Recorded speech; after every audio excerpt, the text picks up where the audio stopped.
Why has China become one of the most powerful nations in the world today? Just a few decades ago, China was largely viewed as a developing country, struggling with poverty, rural hardship, and political isolation. Today, it stands as the world's second largest economy, a military heavyweight, a technological leader, and a geopolitical force to be reckoned with. In this video, we explore the historical, economic, political, and strategic reasons behind China's dramatic rise and what it means for the future of the world. To understand China's rise to power, we must start with its history. For centuries, China was one of the most advanced civilizations in the world, excelling in science, art, technology, and governance. But by the 19th century, the country fell into a period of decline known as the Century of Humiliation. It was invaded, colonized, and weakened by foreign powers. Internal strife, rebellion, and the fall of the Qing dynasty left the nation fragmented. It wasn't until 1949, after a long civil war, that the Communist Party under Mao Zedong established the People's Republic of China. However, Mao's early policies, including the Great Leap Forward and the Cultural Revolution, devastated the economy and led to widespread suffering. It wasn't until the late 1970s, under the leadership of Deng Xiaoping, that China began a new era. Deng introduced major reforms that shifted the country away from strict communism toward a mixed economy, something he called socialism with Chinese characteristics. China began opening up to foreign investment, decentralizing control over industry, and encouraging private enterprise. These economic reforms laid the foundation for explosive growth. Over the next 4 decades, China's economy grew at an average rate of nearly 10% per year. Hundreds of millions of people were lifted out of poverty. Rural populations began moving to newly built urban centers, and cities like Shenzhen, which was a fishing village in the 1980s, became global megacities. China's export-driven model turned it into the world's factory, producing everything from electronics and clothing to machinery and consumer goods. China's entry into the World Trade Organization in 2001 accelerated its integration into the global economy. With cheap labor, massive infrastructure investments, and strong central planning, it became a magnet for global manufacturing. At the same time, the government poured money into education, science, and infrastructure. High-speed rail networks, modern highways, and cutting-edge ports transformed China into a logistical superpower. Its people became more connected, more mobile, and more capable of contributing to a modern economy. China also leveraged its enormous population as a key advantage. With over 1.4 billion citizens, it had access to both a vast labor pool and a massive internal market. Foreign companies rushed in to sell their products, and domestic consumption began to rise. The government managed this growth with a unique political system, a single-party state that could make long-term plans and carry them out without the delays and gridlock often found in democracies. While this model raised questions about freedom and human rights, it undeniably enabled rapid decision-making and execution on a national scale. At the same time, China invested heavily in strategic industries. It became a global leader in solar energy, electric vehicles, artificial intelligence, and 5G telecommunications. Companies like Huawei, Tencent, Alibaba, and BYD became household names. While many of these companies operate under state influence, they are also highly innovative and competitive on the world stage. China also moved up the value chain. It no longer just assembles iPhones, it's developing its own advanced tech and rivaling Silicon Valley. In addition to economic power, China has dramatically expanded its military capabilities. The People's Liberation Army, once seen as outdated, has been modernized into a formidable force with advanced aircraft, naval fleets, cyber capabilities, and space technology.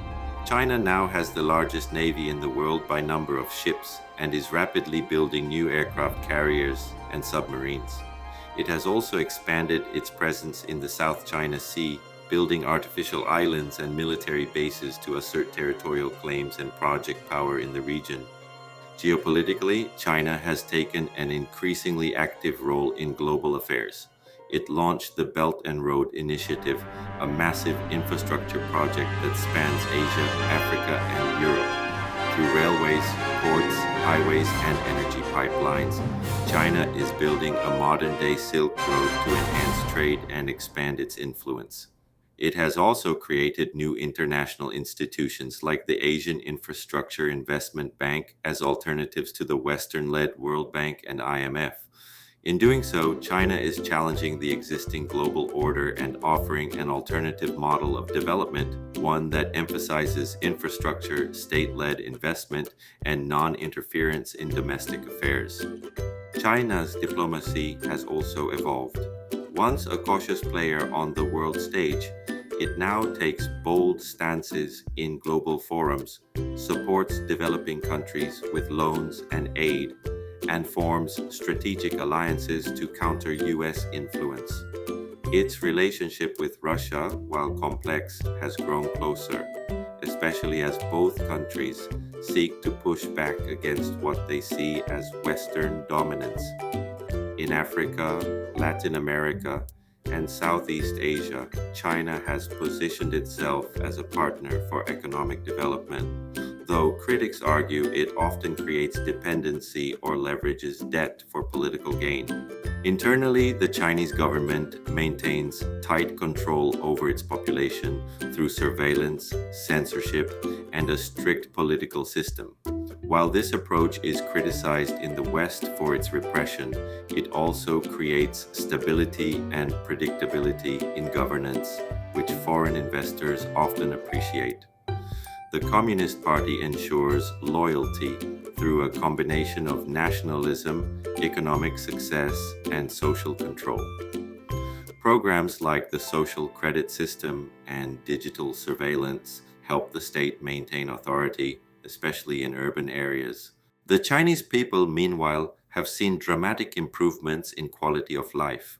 Urbanization, technological development, and rising incomes have created a growing middle class. Education levels have increased, and Chinese universities now rank among the world's best. Chinese students dominate international STEM competitions and often return from Western universities with advanced skills. The country's emphasis on innovation is paying off, and it's aiming to become the world leader in emerging technologies by 2049, the 100th anniversary of the People's Republic. Despite all these gains, China still faces serious challenges. Demographically, it is aging rapidly. The one-child policy, which was in effect for decades, has created a shrinking workforce and a rising elderly population. Economically, it is trying to shift from an export-driven model to one based on consumption and innovation, a difficult transition. Politically, it must manage regional unrest in areas like Xinjiang and Hong Kong, while maintaining legitimacy among a younger generation exposed to global ideas. Environmentally, pollution and water shortages remain pressing issues, although China has become a leader in renewable energy investment. Internationally, tensions with the United States, Europe, and neighbors like India and Japan continue to grow. The US-China rivalry now defines global geopolitics, with disputes over trade, technology, human rights, and military dominance. Taiwan remains a flashpoint, with China insisting on reunification and the US maintaining a policy of strategic ambiguity. In the South China Sea, overlapping claims have created friction with Vietnam, the Philippines, and others. The risk of confrontation, accidental or intentional, is real. Still, despite these hurdles, China has firmly established itself as a global power. Its influence spans continents, industries, and institutions. It is no longer just the world's factory. It is shaping the future of technology, international politics, and global development. Its rise has challenged the Western-centric world order and forced other nations to reconsider their strategies and alliances. China's transformation is one of the most significant stories of the modern era. It is a reminder that nations can rise from hardship through vision, determination, and strategic planning, but it also raises critical questions. Can China sustain its growth and avoid the so-called middle income trap? Can it balance modernization with political control? Can it peacefully coexist with other powers in a multipolar world? And most importantly, what kind of global leader will China choose to be? In the end, the rise of China is not just about one country, it's about the reshaping of global power, the evolution of modern capitalism, and the competition of political models in the 21st century. Whether you see China's ascent as a threat, an opportunity, or a mix of both, one thing is certain: no conversation about the future of the world can ignore the role China will play in it. Thanks for watching. If you found this video informative, don't forget to like, subscribe, and share your thoughts in the comments below. What do you think about China's rise? Will it become the next superpower or face a major obstacle ahead? Let us know, and stay tuned for more deep dives into the forces shaping our world.